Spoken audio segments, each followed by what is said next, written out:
சண்டாளி சரியாரி அத்தனை பொருட்களையும் வாங்கிவிட்டு பேசக்கூடாத வார்த்தைகளை எல்லாம் பேசிவிட்டாலே நாம இனிமேல் இருக்கக்கூடாது என்ற விலைகளை தீர்க்கக்கூடிய விபூதி இந்த வீட்டு வாசல் வைக்க கூடாது. ஆமா, லட்சுமி வேண்டாம், அவை அம்மையும் வேண்டாம், அவை போக்கில நடந்து வலகையில் எடுத்த முக்காட்டில் வந்தான். கள்ளியடை மூட்டில் வந்து உட்கார்ந்து இருக்கிறான். சரி, ஆதரவற்றவனுக்கு ஆலமரான சுமரம் இளம் கொடுக்காத. ஆமா, நல்ல பேருக்கு கள்ளி மரம் தான் இளம் கொடுக்குமா? கொடுக்கும். சிவனையில உட்கார்ந்து இருக்கான். கள்ளி மரம் மூட்டில் இருந்து கொண்டு வந்து அரண்மனையிலே வந்தாள். சரி, அம்மாட்ட கேக்குற, அம்மா சாமி வந்தாங்களாமான்னு கேட்டா வந்தாண்டி வந்தாங்களை சொன்னாள். பக்கத்தை போய் விரும்பிய வந்தா விளக்கு மரம் வச்சு பரப்பி விடு. நடந்த விவரத்தை சொல்லுகிறாள். அவன் இல்லாமல் ஆனங்க இருக்க மாட்டேனம்மா என்று வார்த்தை கேளாமல் அவள் வந்து கொண்டே இருக்கிறாள். சரி, வேதிய தடத்தின் மேல் தடம் வைத்து வலகையோர் அடுத்த முக்காட்டில் வந்தாள். ஆமா, அந்த அப்படி உட்கார்ந்து இருக்க. சரி, அந்த எட்டி பார்த்தா, சாமி உங்களுக்கு என்ன ஆச்சுல? வாங்க போலாம் சாமி. அம்மா சொன்ன வார்த்தை எல்லாம் கேட்டுக்கிட்டு நடிக்க நாடகம் முடியும் சுவாமி. இந்த நாடகத்துல மயங்க மாட்டேன், ஓடி முடியும். காடுவா காட்டை பார்த்தீங்களா? ஏறிட்டு பார்த்தாளம்மை. ஐயா வேதியரே, முட்டாடு வேதியே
செல்வம் நாடிய வந்த மாதிரி நம்ம மடியில வந்து கிடைத்திருக்கிறார்.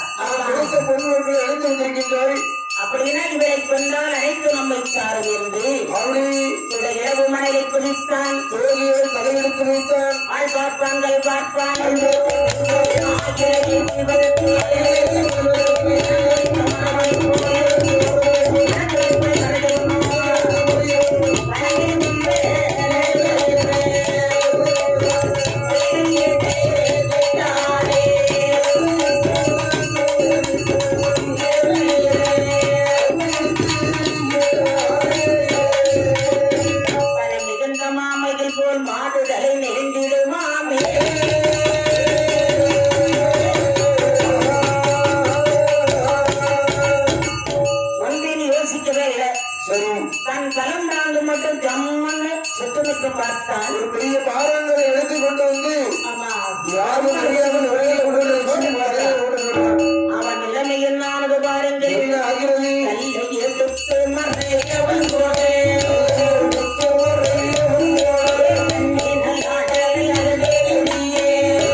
பார்க்கிறார். கள்ளிமறை வீட்டுல ஒளிஞ்சிருக்க கள்ள பகவானே சாட்சி என்றாள், அம்மையுமே சாட்சி என்றாள். பக்கத்தில் இந்த கள்ளிகளை பார்த்தாள், கள்ளிகாள் சாட்சி என்றாள், ஜோரை சாட்சி என்றாள்.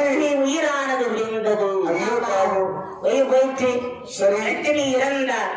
ஓடி வந்து பார்த்தார். ஓடி வந்து மூக்கில கையை வச்சு பார்க்கிறான். ஒண்ணும் இல்ல, மூச்சு வரல. தலை தொண்ட விதித்தான். எல்லாம் கலத்தியதை வைத்து ஒற்றமா கட்டி அந்த இடத்தை விட்டு அகலுகிறார். இவர் இப்படி இங்க வீட்டுல இருந்தாலே லட்சுமியுடைய அண்ணன் திடீர 2 பொண்ணு அரண்மனையிலே வந்தார். ஆட்டம் முடித்து விட்டு வருகின்றான். அம்மா அந்த வண்ணத்தேளும் கீழே இறக்கி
வீட்டுக்கு வந்தா வேதியிலங்கேன்னு கேட்டா.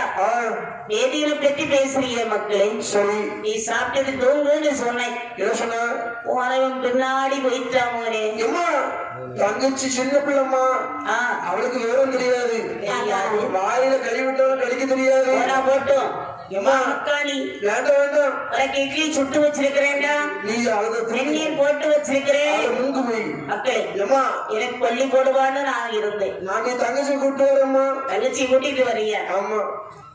டேய் தங்கச்சி இல்லாம ஒரு நிமிஷம் 2 பேரும் இருந்து 2 பேரும் ஒரேதாக்கரையா ஆயிட்டீங்க. தங்கச்சி தான் அப்படின்னா போய் தொலை. அப்படின்னா தாய்க்காகாத பிள்ளை யாருக்கும் தேவையில்லை. தங்கச்சி கூட்டு வரேன். ஆமா போ என்று இந்த தங்கை நடத்தின் மேல் நட வைத்து வந்து கொண்டிருக்கிறான். சரி. பழகையுடன் வந்தான். சேலம் வந்தானா அப்படி காட்டில் அசைகிறான். தங்கச்சி கள்ளிமரத்து மூட்டை உரங்கோலா இருக்குமோ? ஆமா. இந்த பக்கத்தில் வந்தான் அல்லவா? எட்டி பார்க்கிறா. தங்கை தலைக்கு மேல் கல் கட்டி எடுத்தவன் கல்லை நகர்த்தே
தங்கை தலைமையில் கருங்கல்லானது இருக்கிறது. ஆமா. மடிமீது எடுத்து வைத்து அழுது புறமையின்றான். தங்கச்சி சென்றாலும் செய்யாரவனை கொண்டுட்டாலும் அந்த காட்டுல அம்மா போயாண்டால் 1000 முத்துக்கள் சிந்தும்படி அண்ணா என்று ஓடி வருவாயே. நான் இந்த ஜனனம் காண்பேன் என்று அதே கல்ல மோதி அவனை இறந்துள்ளான். தங்கை இறந்த பின் நம் உயிர் வாழக்கூடாது. 2 பேரும் இங்கு இருக்க சரி போய் அடங்கி அந்த அண்ணனும் தங்கை தானோ பாவி என்ற வேதத்தை வாங்க வென்று ராதிகே வனத்தில் வந்த தமையனும் தங்கைதானோ தேவியே சிவனை போற்றி வீணாக 2 பேரும் இறந்திருக்காங்க. இந்த வேலவனானவன் எப்படி வர்றான்? காசியை கண்ட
நாமல் ஏழையடி ஜென்மம் எடுத்தாலும் வைத்துக் கொள்ளலாம். இந்த பணத்துக்கு பொன்மணியெல்லாம் கொண்டு காசி கொண்டு பேராசை கொண்டவனாக வந்து கொண்டிருக்கிறான். ஆமா, அப்படி வரும்போது இவருக்கு தண்ணீர் தாகம் நாவரண்டு கொண்டே வருகிறது. எங்கேயாவது தண்ணி கிடைக்குமா? பார்த்தார் ஆதி பகவா சித்திரபுத்திர நயினாரை அழைத்தார். அப்பா கணக்காப்புல அங்க அவருதான், நம்ம கணக்காப்புல கணக்கெல்லாம் அவரிடம் தான் ஒப்பிக்கப்பட்டிருக்கிறது. இல்ல சுவாமி, ஏதோ வருகிறாரல்லவா வேலவர். ஆமா, அவருடைய கணக்கை எடுத்து பாருங்கள் அப்படி என்றார். சரி சுவாமி, அவருடைய விதி இவ்வளோடு சரியாயிற்று. ஆமா, அவருக்கு அரவம் கடித்து சாக வேண்டிய பலன் இருக்கிறது. பாம்பு கடித்து சாக போறார். ஆமா, அதனால யமகால தூதுவரை அழைத்தார். சரி அப்பா, யமகால தூதுவர்கள் சுவாமி, இந்த வேலுவனை நீங்கள் பலி வாங்க வேண்டும். உங்களுக்கு நேரம் வந்துட்டு உயிர் பிடிக்கலாம். சுவாமி, அதை நாங்கள் பார்த்துக் கொள்கின்றோம், நீங்கள் கவலை கொள்ள வேண்டாம். அப்படியா? நீங்கள் உங்கள் நிலையை பாருங்கள். யமன் கிணறாக சமைந்தார். பூதன் தோன்றி நேருமா இருக்கிறார். காவல் தரும் பாம்பாக சென்று கைப்பிடைக்குள்ளே எதிர்பார்த்துக் கொண்டிருக்கிறார். ஆமா, கிணறு பக்கத்துல வந்தான். காட்டுவழியா வந்தான்.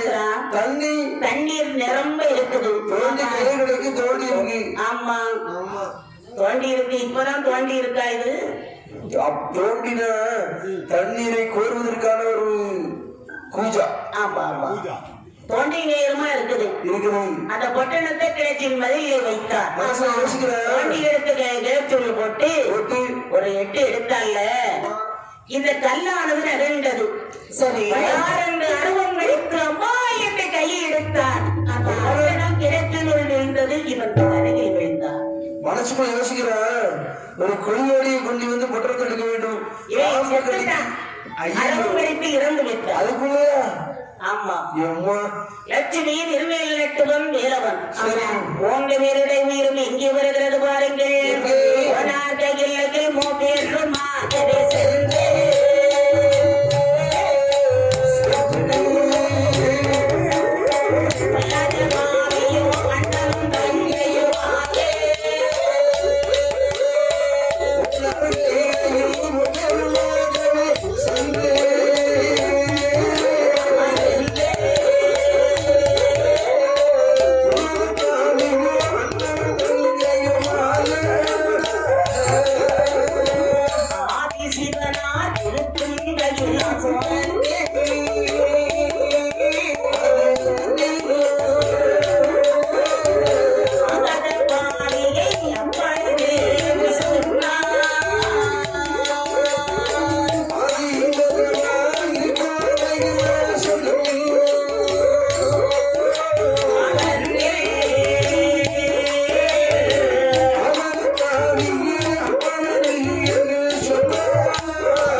லட்சுமி நிறுவனட்டுவன் வேலவன் 3 பேரும் முடியும் கையார் சுமலை செல்கிறது.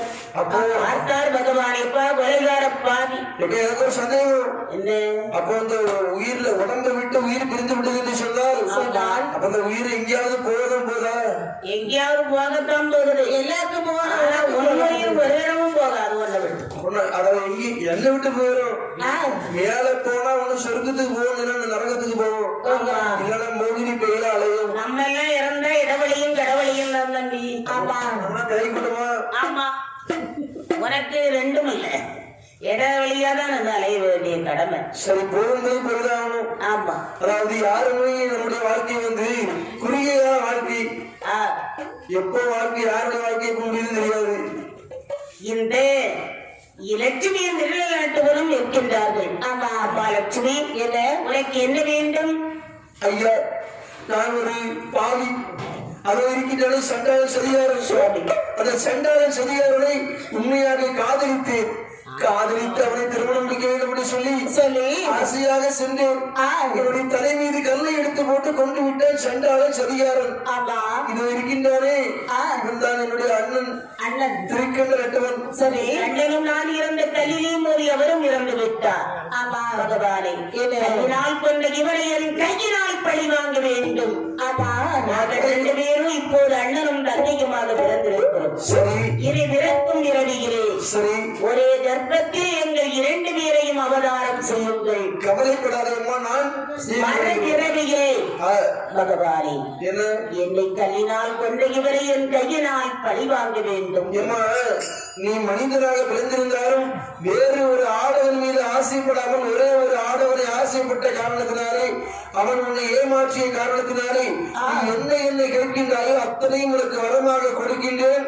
உனக்கு ஒரு பெயரையும் கொடுக்கின்றேன். இயக்கக்கூடியவரும் இயக்கி என்றேன். சரி, நினைக்க அதாவது கேட்பவை அனைத்தும் உனக்கு வரமாக அமையும் என்று சொல்லேன். சரி, இந்த விருவில நட்டுவனையும் லட்சுமியையும் அதாவது விரவி செய்ய வேண்டும். சரி, ஆமா, இவர் என்ன பண்றது? கொலகார பாடி வந்திருக்கிறாரே சண்டாளன் சதிகாரர். ஆமா தம்பி, என்னக்கா உலகத்திலே வேண்டிய அட்டூழியங்களை பண்ணிட்டு நாம இறந்து போறோம்.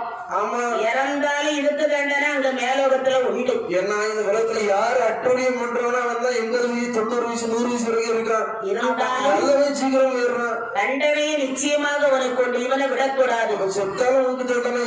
ஏய் கொலைகார பாவி, அதாவது அங்கே நில் என்றார். சரி சுவாமி, இவனை மாற்று குலத்திலே விரைவு செய்ய வேண்டும். சித்திரமித்திரன் பட்டணத்தில் சரி மாணாக்கருடைய நீதிக்கு மகவாக அருள்படுத்தார். அந்த 2 பேரையும் இங்கு இவர்கள் 2 பேரையும் விரைவு செய்ய வேண்டுமானால் இந்த உலகத்துல என்னுடைய பக்தி யாராவது குழந்தை இல்லாமல் இருக்கிறார்கள்.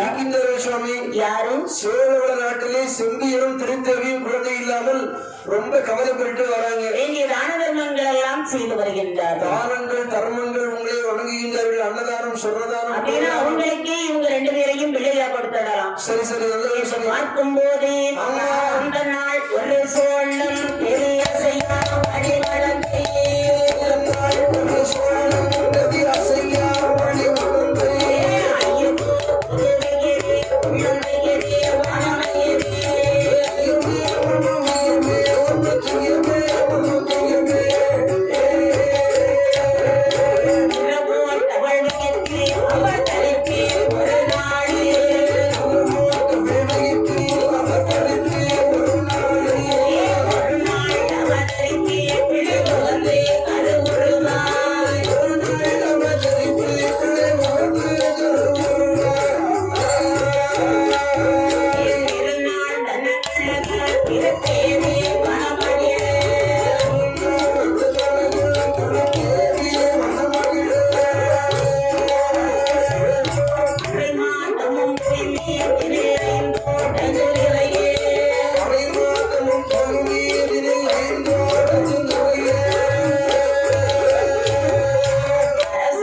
1 2 விசங்கம்பலம் 5 7 10 மாதம் ஆகிறது. 10 மாசம். ஆமா. ஒரு செகண்ட் 10 மாசம். அம்மாவுக்கு நிலைமை என்ன ஆயிற்று? 10 மாதத்துல வயிற்று வலி ஏற்படுகிறது. ஆமா. தன்னுடைய மன்னவனை பார்த்து சுரைமாடு கர்ப்பிணியாக இருக்கிறார். நீங்க பாருங்க, என்ன பிள்ளை, எனக்கு வயிற்று வலி தாங்க முடியலங்க. சரி, உடனடியாக மாத்திரை போடுவோம். சண்டால மனுஷா, மாசம் 10 ஆச்சு, எனக்கு வயிற்று வலி ஏற்பட்டு விட்டது. சரி, பயப்படாத பிள்ளை, ஒரு மருத்துவத்தை அழைத்து வாருங்கள். மன்னா கோட்டி வந்தே மருத்துவத்தை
ஒரு மருத்துவத்தை இழைத்து வந்தார்கள்.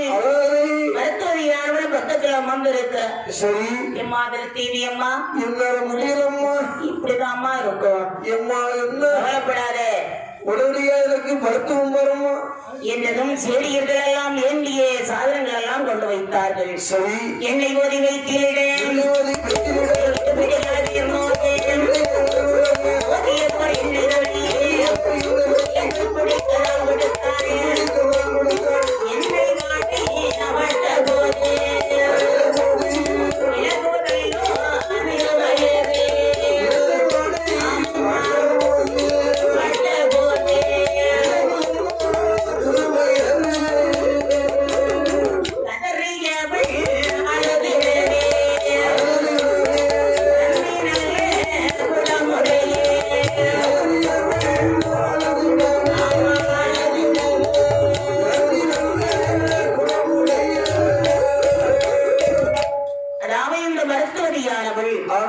எண்ணெய் வாங்கி அப்படி மேலே எல்லாம் போட்டு உள்ள கொஞ்சம் குடிக்க கொடுக்குறான், உள்ளால கொடுக்கிறான். அம்மா அடிபடியாக மீனோடு தொடங்கி சரி இந்த நிறத்தேவியானவள் ஒரு வயது வாங்கிலங்கே சிறந்த 2 குழந்தையதே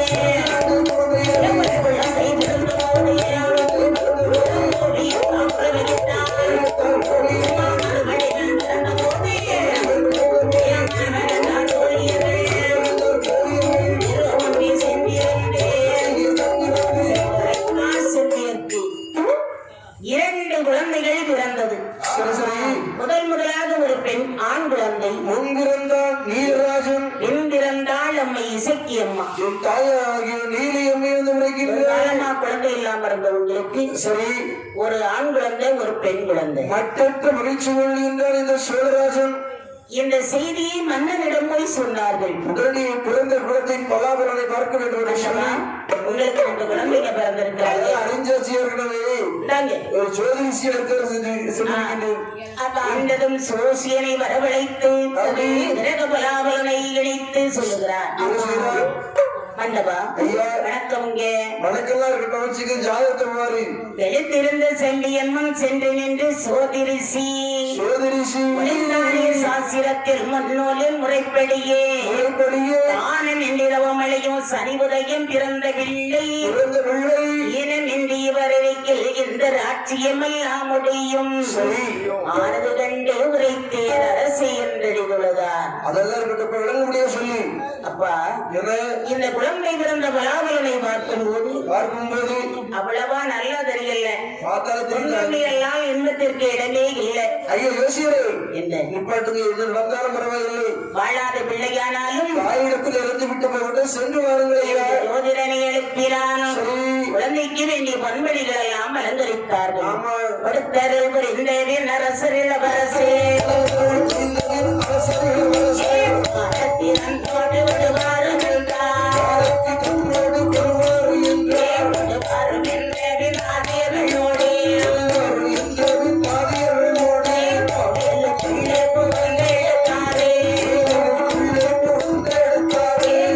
தமிழமாக இருவரையும் கொண்டே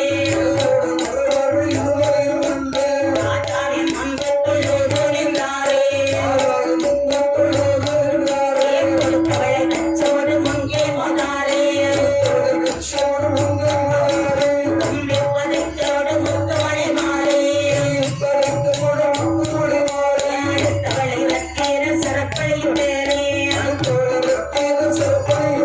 யாரவடன் தண்டைக்கு தேனி பாத சர்றம் பாத சரத்துடனே சுட்டியடி வட்டம் அச்சைமணி வைத்த வயிறு சொன்னவாளை அச்சைமணி வைத்த சொன்னவாளை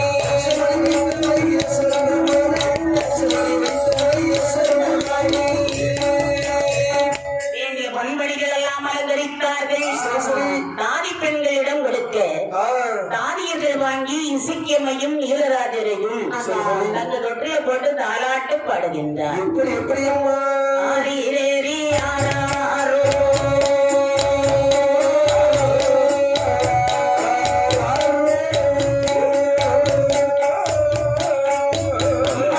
ஆரீரேரி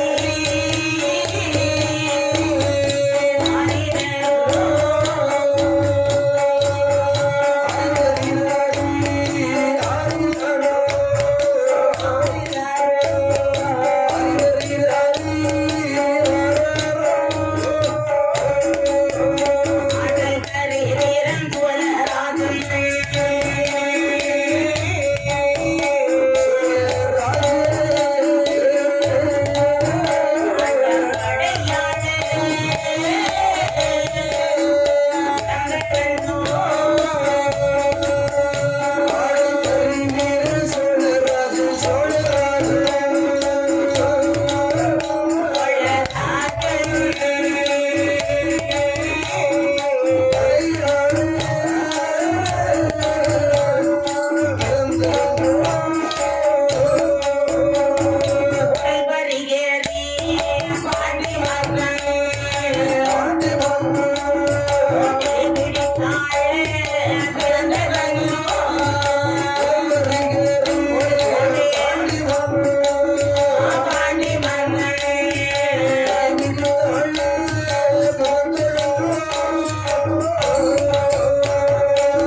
இந்த இசைக்கியமையும் நீலராஜனையும் தங்க தொட்டிலை போட்டு தாலாட்டினார்கள் தாதியர்கள் எல்லாம். எவ்வளவுதான் தாளாட்டினாலும் இரண்டு குழந்தைகளும் தூங்குவாங்களா?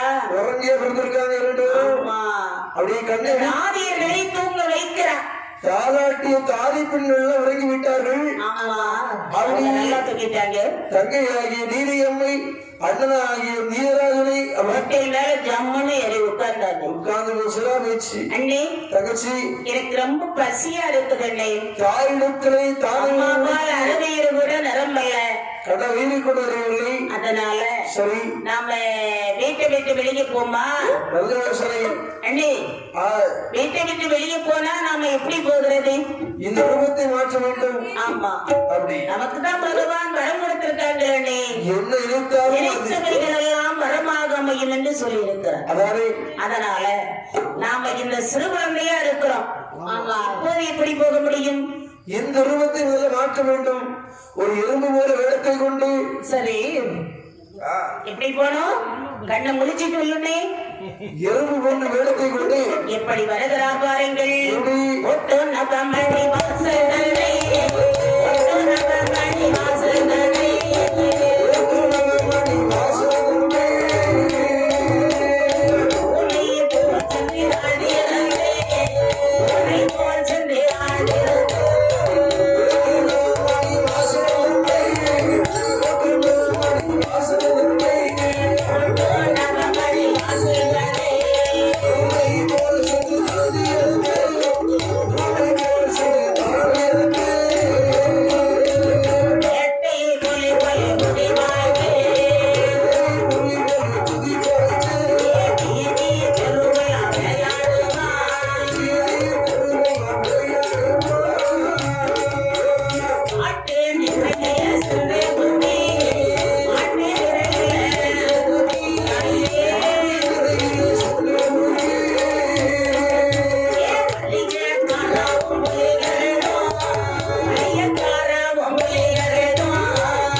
எப்படி சாப்பிடுறது என்ன வேணும் எனக்கு சத்தான சலிப்பாக வேண்டும் கொம்பு வேண்டாம் குழம்பு வேண்டாம் அண்ணே எனக்கு நரிக்குட்டி போதும் எனக்கு மறிக்குட்டி மறிக்குட்டி மறிக்குட்டி செம்மறி குட்டி சரியா அதாவது எப்படி சாப்பிடுறது அந்த நிபந்தனைதான் சொல்லி தருகிறேன் கொம்பு சாப்பிடக்கூடாது எலும்பு சாப்பிடக்கூடாது குழம்பு சாப்பிடக்கூடாது உனக்கு தெரியாதுல்ல ஆமா நான் சொல்றேன் கேளு சொல்லுமா கொம்பு தோல் குழம்பு எலும்பு வாலு காலு தலை பல்லு தோல் எல்லாம் வெளியே போட்டுரு சரி இந்த ரத்தம் ஈரல் இளமாங்காய் இதெல்லாம் எடுத்து வயிறார சாப்பிடணும் அப்படி ஆகட்டும் சொல்லி ஓடோடி வந்து ஒரு பசு படாருன்னு ஒண்ணு போடுறாங்க கதற கதற அடித்துக் கொண்டார்கள் பல நாள் இப்படி சாப்பிட்டுக் கொண்டிருக்கேன் ஒரு நாள் தொங்கமார்கள் எல்லாம் யோசிக்கிறான் போனாரே நம்ம கடையை பார்க்கணும் எல்லாரும் அங்கே போய் பார்க்கிறார்கள் அங்கே பார்க்கும் போது போனாரே பசுவை காணோம் ஐயா மாட்டை காணும் ஒட்டை சான் கொம்பன்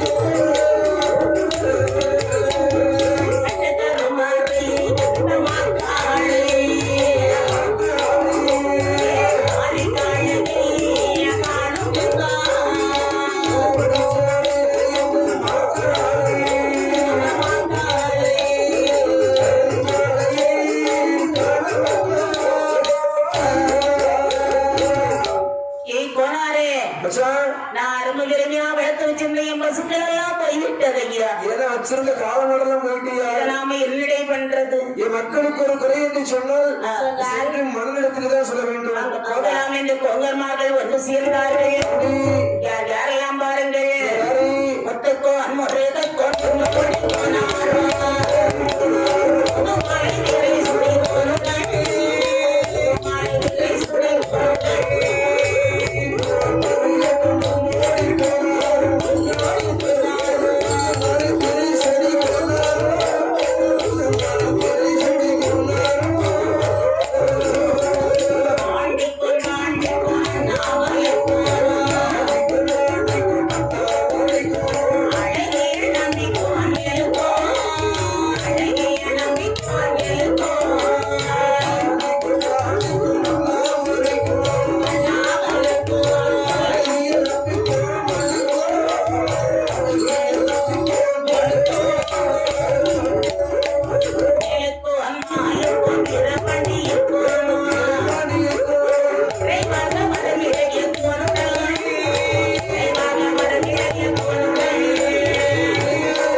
ஒன்றாக சேர்ந்து அரசனிடத்தில் வந்து போடுறாங்க சத்தம் மன்னிடம் வந்தார்கள்.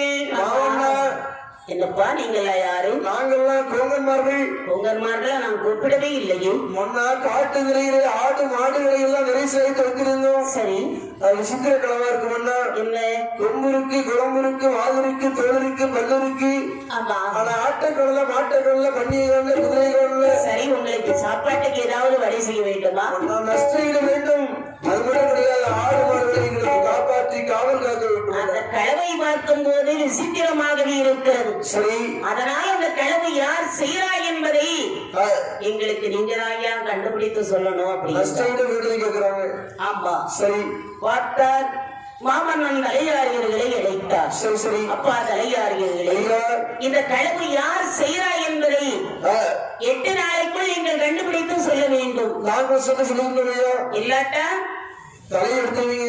ஆமா ஆமா, ஜாக்கிரதை.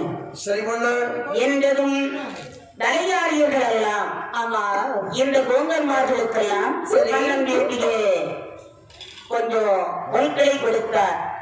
அப்பா, இவங்களுக்கு ஏதாவது கொடுங்கள் என்று வேண்டிய தர்மங்களை கொடுத்தார். ஆமா, கோங்கன்மார்கள் எல்லாம் வாங்கி சென்று விட்டார்கள்.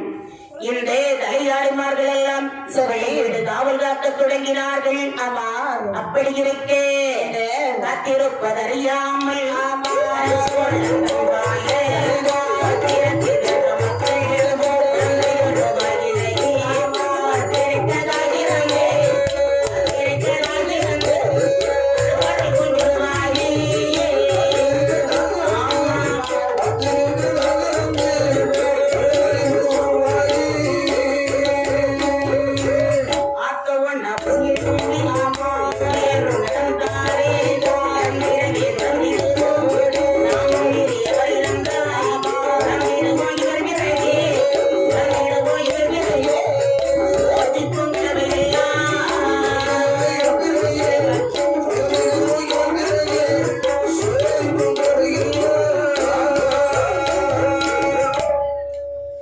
இசக்கியம்மா சொல்றாங்க, தலையார்கள் எல்லாம் காவல் இருக்கிறாங்க.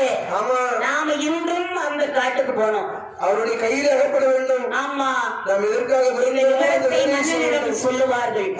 மன்னன் நம்மை காட்டிலே வந்து ஓடும்படியாக தலையார்களுக்கு உத்தரவிடுவார். சொல்லுவார், நாம பழிக்கு பழி வாங்கி விடலாம், சிறந்த காரணத்தை நிறைவேற்றலாம். ஆமா அப்படின்னு சொல்லி தாயார் இசக்கியமையும் எதுவாக போனை போல் சென்று கருவை தாழ்ந்திருந்தார்கள்.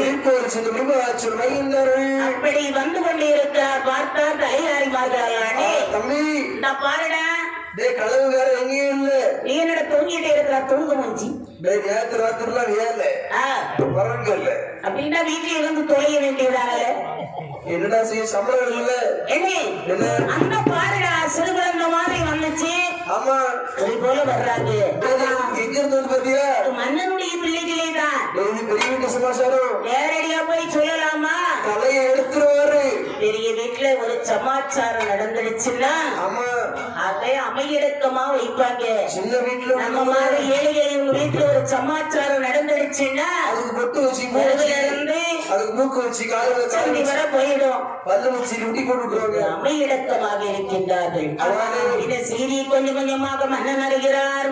சண்டாள பாலகரை இல்லாமல் வைத்தார்.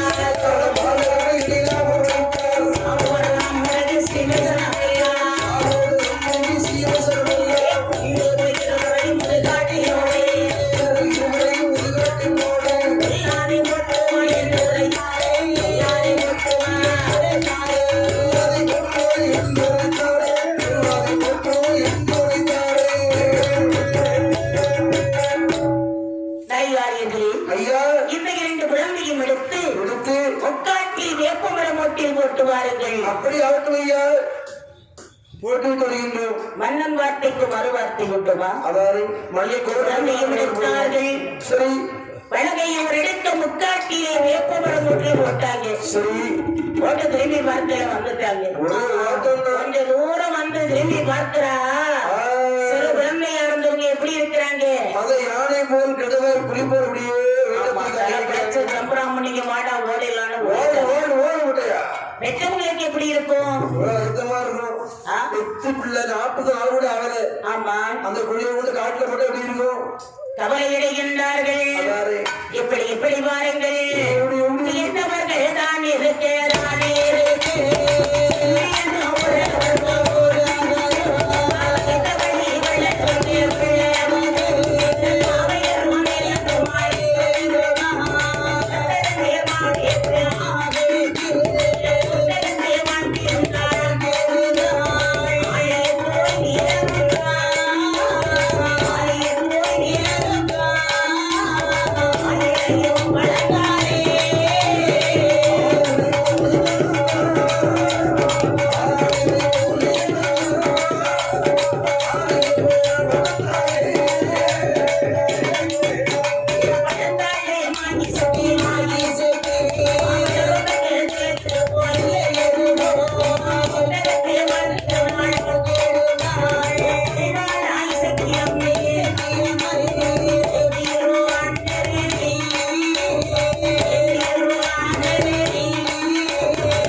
நான் செங்காட்டில் வாழ்ந்து வருகிறேன். அந்த வேதியனை படியெடுக்கும் காலம் வந்து சேரலாம். அது மட்டுமல்லே தங்கச்சி, நான் பௌர்ணமியினோம் பங்குனி உத்திரோம் நேரம் உங்களை தேடி வருவேன். அவனை பார்த்து வரும்போது எனக்கு எல்லாம் அம்மையே செங்காட்டிலே பழந்தாள்.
எம்மை வந்து தோன்றினாள்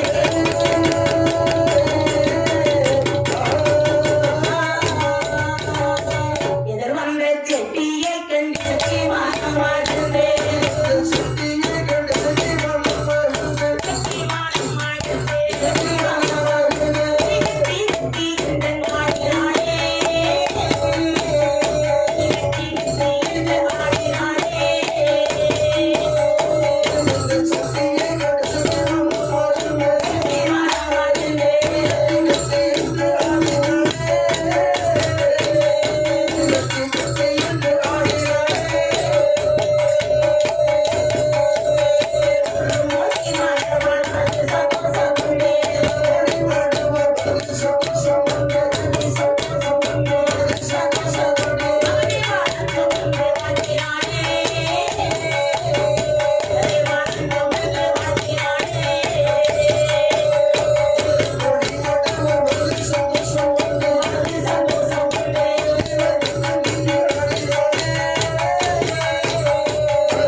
அவள் அவன் எதிரே வந்து கலகலவன் சிரிக்கின்றாள். சிரித்த நிலை வந்து சிறந்த நிலை இசைக்கு சத்தியமாக தோன்றினாள். தூரம் அம்மன போகாதே சத்தியமே நேர் போகதே.